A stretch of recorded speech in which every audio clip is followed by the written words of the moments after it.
turn 3. Quite a strong start so far, and I think I made the right choice to pick Warlord Tigran for this match. I feel confident I could win the match, we will see. So I did 2 battles this turn, as planned. The man-handed one, where I actually took a lot of damages and a lot more than I expected. So the damage on my leader and hero is not from this fight, but all the rest is from this fight. I managed to level up the scout, so now actually I can send him away, pick the gold here, among other things. And because he has vision range upgrade, so it means I do not see the vision range. Okay, so actually it doesn't show vision range upgrade, but I guess he has +1 vision range. So it doesn't have the +1 vision range from Explorer, but I hope I will get it later. Then I did a second fight, and I could bring only 4 units, so I was not really sure I should do the fight, hesitated. First I decided against doing it, and I was at 100 gold, so I needed 25 to build a settler, so I planned to sell my sword for 25, because it's not really useful. But then I realized my leader and hero were almost full health, so it was kind of a waste. I should take some damage with them to heal, so I decided to go for the fight. So as you can see, my Sabretooth only has 10 HP and my Cheetah only 15. And this is 3 range units, including 2 crossbowmen who are doing a lot of damage at short range, and a Deepguard, which is quite strong versus cavalry, and I have 3 cavalry units here. So actually it's a very bad defender set for this gold mine for me. But I still had a good chance, and my plan was to split the 3 range units on one side and the Deepguard on the other. But actually I got an even bit better split, because as you can see it's 2 ranged, 1 Deepguard and a 4th range. So I tried to split them 2-2 with the Cheetah on one side, because she can take a bit more damage than the Sabretooth, and also the Sabretooth does more damage. It has a short range ranged attack, so it's more useful to have him with my leader and hero. I made a mistake during that fight. I didn't use quick dash, which I wanted to use to heal 15, but I forgot, because I've got quite a lot of mana, so I can spend some of it to heal, especially the Sabretooth. So I positioned myself. I was lucky they didn't charge me on first round, and I sent the Cheetah here so that the crossbowman can reach me and do some damage to me, but not get too close. And I tried to get as close as possible to the Deepguard so that maybe it would go toward me, but in the end it was a split 3-1. And I also positioned myself, this is very important, I positioned myself here where we've got a narrow path. So it means the Deepguard cannot go through here, because the crossbowman is blocking the way. So instead it goes there. And that's a very good way to split units and exploit their Pathfinder algorithm. It's to go through this narrow path. So here I can kill the crossbowman with my Sabretooth and rogue, and I'm going to come back to that later. And so here, because the Cheetah moves 6 axes every turn, thanks to 32 movement points and athletic, which means instead of using 6 movement points to move 1x, it uses 5 movement points to move 1x. So it means Tigrans move much faster. So here, instead of 5 movement, 5 axes, it has 6 axes. And so it means I can move faster than the Crossbowman and always stay out of range. So that's a very, very good unit to bait ranged units. Or any units actually. You can always outpace them. So here I killed Crossbowman, and then so my leader already took some damage, so I'd prefer the rogue to take some damage now because he's full health. So I don't move forward to hit the Crossbowman or just strike from here, because anyway he's at 20, so I should be able to kill it with my rogue.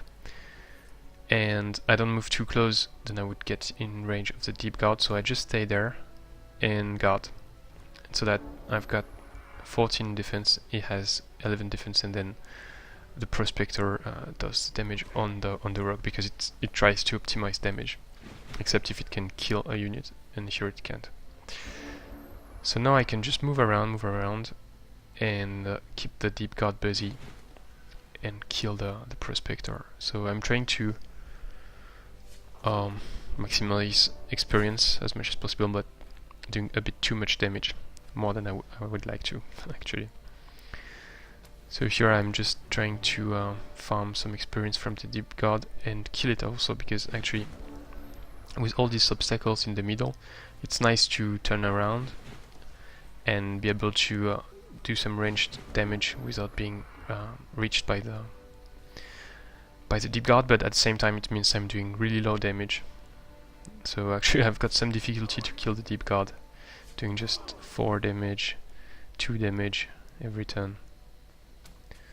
So then I just turn around to run away with the Cheetah, cat and mouse, doing 3 damage on the critical. The emulated is interesting, reduces the defense, but the resistance, but not really useful. So here actually you've got to be cautious also when the Crossbowman comes back. So I was almost trapped and the Crossbowman could have attacked me, so I had to destroy this obstacle and then move away so that I'm out of his range.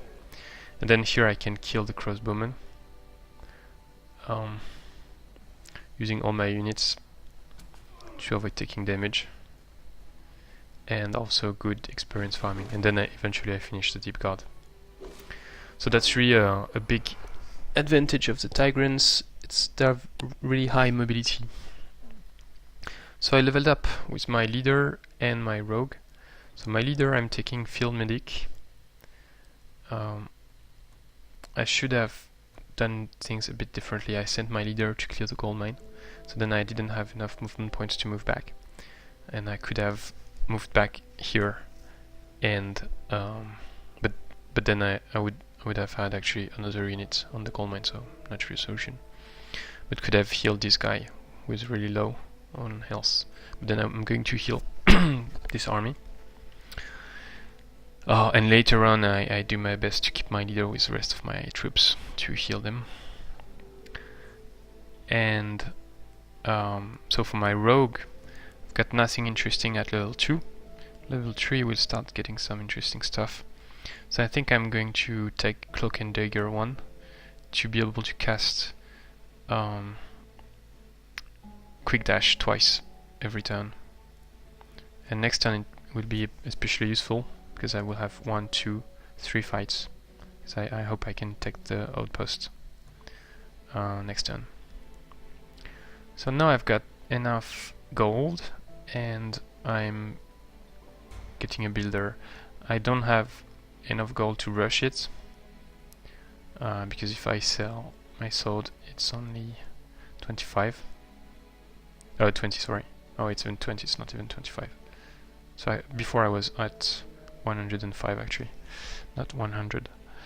But anyway, I'm not sure I want to rush it because I would decrease in city happiness. So can I move there in one turn? I don't think so. One annoying thing is that the outpost is very close. So after I build this outpost here, they will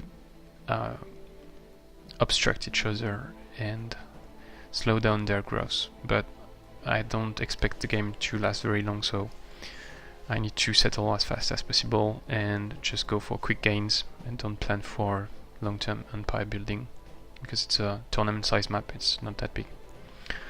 In terms of research, so actually I'm not quite sure what to research.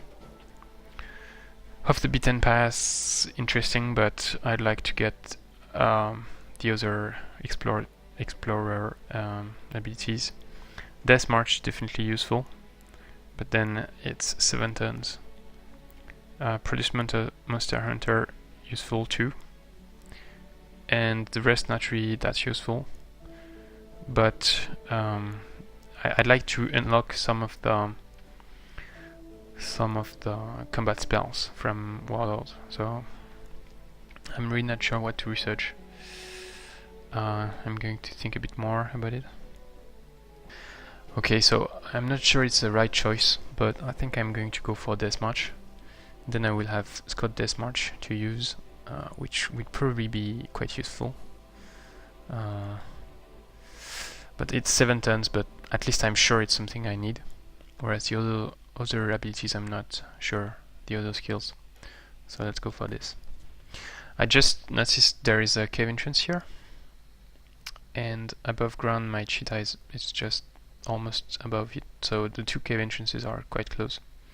I'm probably going to scout here to see, or maybe even I don't need that, I can just send some of my troops there. So probably after I take these 2 sites and the outpost, I'm going to the surface, but I don't know. We will see what sites I can clear. So I had cast Raised Militia here, and yeah, I don't have CP anymore. So that's it for this turn. Thanks for watching.